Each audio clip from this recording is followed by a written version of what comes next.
que trata de normalizar y gestionar las emociones ante la muerte de un ser querido, cómo afrontar el duelo, situaciones de pérdida. Se llama Orugas y mariposas de colores en los pupitres de nuestra escuela, que tiene como objetivo ofrecer estrategias y recursos para un acompañamiento saludable desde un enfoque preventivo, paliativo, pedagógico y también educativo. Un asunto que vamos a abordar en los próximos minutos con Calixto Hernández, que es coordinador de ese proyecto Orugas y mariposas de colores en los pupitres de nuestra escuela. Señor Hernández, ¿qué tal? Muy buenos días. Buenos días. Hola, muy buenos días. Bueno, ya el nombre del proyecto dice mucho de cómo suavizar estos temas que tradicionalmente han sido tabú. ¿Por qué el nombre de Orugas y mariposas?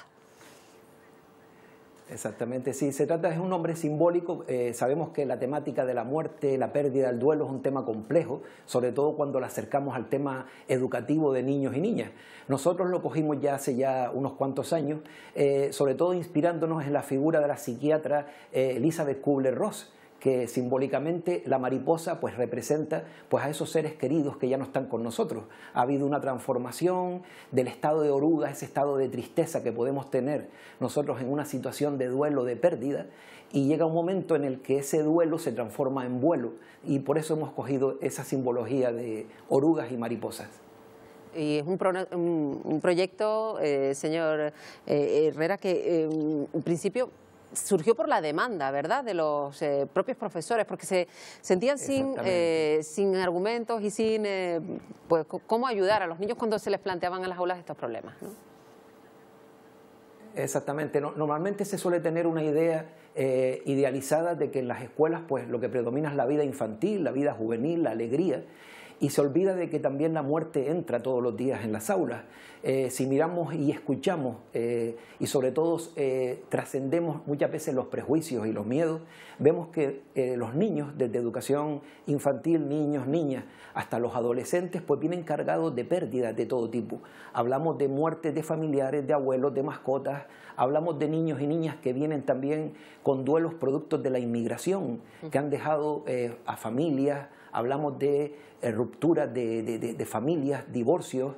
Eso está en las aulas.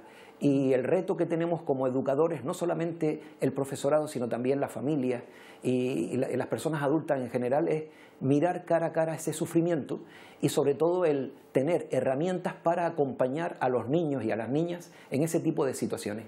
Dice usted que debe ser un proceso conjunto entre familias y profesorado. ¿Ese proceso cómo se lleva a cabo? Tiene que haber una comunicación. Cuando hablamos siempre, por ejemplo, se nos presenta en un centro educativo la muerte y un niño nos viene en un proceso de duelo, debemos recordar que un niño o una niña en duelo significa un sistema familiar en duelo. Y ahí los dos mundos fundamentales para la vida de un niño, de una niña, que son la familia y la escuela, deben ir de manera coordinada. Tiene que aparecer ahí la información. Debemos superar esos prejuicios de que a los niños hay que engañarlos. Los niños tienen que ser incluidos dentro de todo este proceso. Debemos superar la idea de que tenemos que excluirlos porque son demasiado pequeños para afrontar el dolor. Y los niños y las niñas miran a nosotros y piden ser escuchados y sobre todo ser incluidos en todo lo que significa la despedida de un ser querido, la visita al cementerio, la visita al tanatorio, el poder estar ahí y sentirme parte de la familia que está en un proceso de duelo. Pero me imagino que según la edad del alumnado también se le hablará de una manera u otra, ¿no? Exactamente, eso es un elemento clave y ese es el gran reto que tenemos en las escuelas. No es lo mismo una niña o un niño en educación infantil que aún no ha adquirido el concepto de muerte que verse con un chico de 12 años o un preadolescente de 9 años. La visión de la muerte va a ser totalmente diferente, lo cual va a exigir por parte del entorno que va a acompañar pues conocimiento de cómo los niños, las niñas perciben ese dolor, el concepto de muerte, porque nos engañan. Muchas veces fallamos las personas adultas a la hora de interpretar el dolor de los niños. Por ejemplo, cuando vemos que un niño o una niña aparentemente no manifiesta el dolor al igual que los adultos, pensamos, pues lo ha superado o que no tiene mucho dolor por la pérdida, pero en realidad el niño o la niña siente profundamente la pérdida. Lo que pasa es que la manera de manifestarlo, la manera de expresar el dolor que tiene el alma rota, pues muchas veces viene por el comportamiento.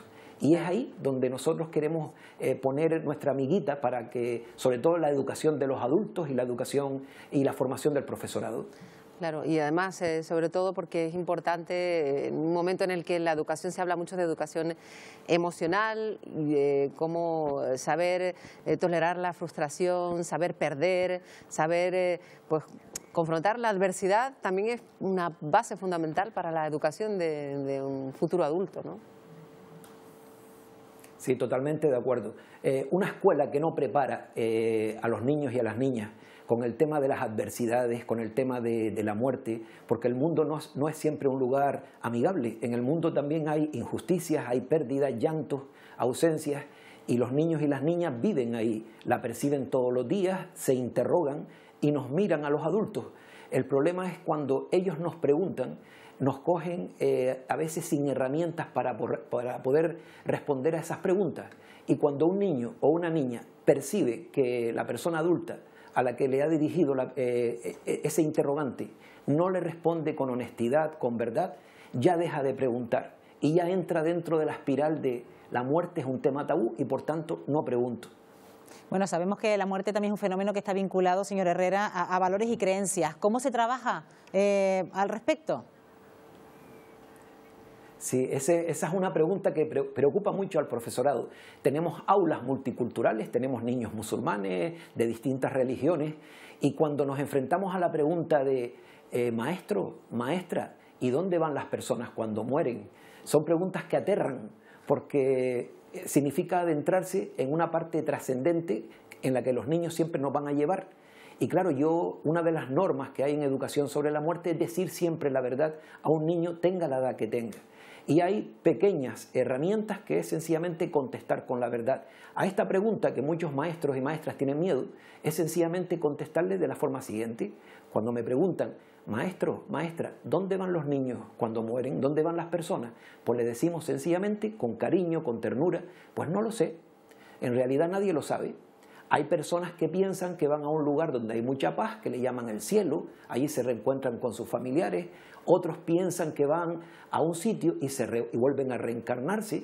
Y yo les devuelvo la pregunta a ellos y les digo, ¿y ustedes qué piensan? De esta manera, a todos los niños les estamos diciendo la verdad y los incluimos.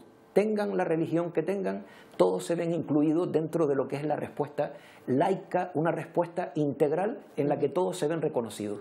No sé cómo le entra en la cabeza a un niño, señor Herrera, que le expliquen que un niño, un igual, de la misma edad, podría haber fallecido respecto a un mayor, a un abuelo que ya de por sí, por su edad, ya sabemos que va a fallecer primero. ¿Cómo se explica a un niño que otra personita de su edad también ha fallecido? Claro, ese es un reto. Hay una serie de preconceptos fundamentales que los niños, para ellos hacerse con el concepto de muerte, deben adquirir. Es todo un proceso. A medida que van creciendo, el desarrollo cognitivo, el desarrollo emocional, les va haciendo que superen etapas anteriores. Hay un concepto básico que es la universalidad, que es que ellos tomen conciencia de que todos los seres vivos mueren en algún momento. Y luego, un concepto fundamental que van adquiriendo con el tiempo es la irreversibilidad. Es decir, una vez que se muere, no podemos volver. Cuando ellos ven que hay un amiguito o una amiguita muere, y esto tenemos muchos, todos los casos, todos los años tenemos casos en los centros educativos de Canarias, pues esencialmente merecen la información, el respeto. Por supuesto que hay cosas que ellos no van a comprender, pero ahí es donde tenemos que estar la familia, el profesorado, para estar con la disponibilidad, ofrecerles la información adecuada a su edad, y es posible. Lo que no podemos hacer es utilizar el típico eufemismo de decir, pues se fue al cielo, está durmiendo, se ha ido de viaje. Este tipo de frases que intentan un poco arropar los interrogantes de los niños hacen daño. Con los niños y las niñas desde edades muy tempranas pues debemos explicarles que una vez que se muere pues ya no vamos a poder verlo. Y esto va a exigir por supuesto el acompañamiento, la ternura, la sensibilidad para estar con ellos en ese proceso.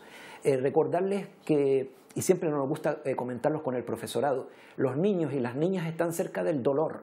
Los adultos estamos más bien cerca del sufrimiento. El dolor es inevitable. Cuando un niño experimenta la pérdida de un ser querido, hay un dolor que van a tener que experimentar. nosotros vamos a tener que acompañarlos ahí. Lo que sí podemos evitar es, en la escuela y en la familia, que ese dolor se convierta en sufrimiento, cuando vamos rumiando y le añadimos un montón de cosas.